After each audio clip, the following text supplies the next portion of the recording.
edges are all about contrast. So if you have light next to dark, saturated color next to a gray desaturated color, you're creating a contrast. And the contrast creates edge.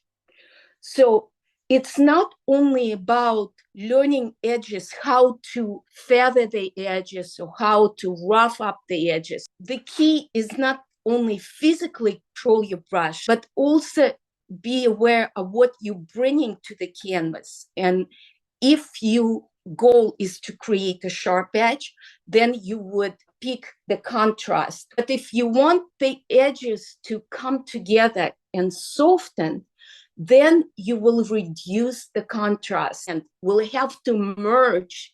And by merging, you will connect them by similarities of value, color, paint quality, and how you will leave your brushstroke physically.